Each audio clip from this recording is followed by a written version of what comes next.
Hey everyone, this is Christina Kantzavelos, licensed psychotherapist at Begin Within today and gluten-free and health-conscious food, travel, and lifestyle writer at Buen Camino. I'm here for Tick Boot Camp today to tell you guys one of my biggest tips that has helped me and so many others immensely on our healing journeys.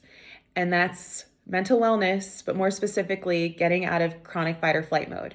When we think of fight or flight mode, we think of running away from a tiger or fighting a tiger. And hopefully we're not doing either of those things right now, but we're also neglecting the two other F's, which would be freezing because we're so afraid, and fawning, which is essentially people pleasing.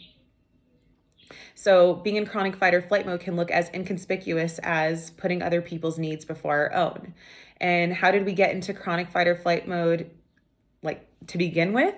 Likely out of a trauma response from childhood or our teenage years. We used one of those F's out of survival and clearly it worked. That's awesome, but it's not really serving us now when we're trying to heal from something as serious as Lyme disease.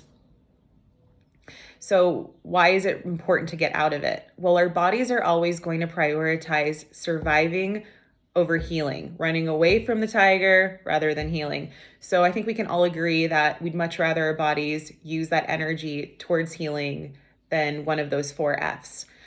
But why would we want to stay in this fight or flight mode hamster wheel that we're all on? Well, it's subconscious. No one actually wants to stick around and run away from a tiger or fawn or freeze or fight it.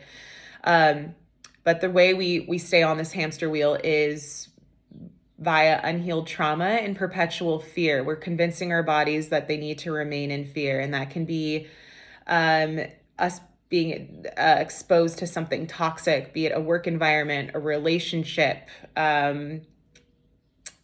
anything, places where our boundaries aren't being exercised or respected. So how do we heal? We work with a licensed psychotherapist who's trauma focused, hopefully also chronic illness literate. You want to look for things like EMDR, EFT as modalities. There's also neural retraining programs such as DNRS, Gupta, Organic Intelligence, and neural retraining coaches out there. And then we want to do things that support our parasympathetic. Right now, our sympathetic has the wheel. That's our sympathetic nervous system. That's the fear response. We want our parasympathetic to come into play, and we support it by doing things that make us feel comfortable, make us feel safe. Meditation, journaling, listening to gentle music, gentle movement, being places and with people that make us feel safe and cozy and comfortable.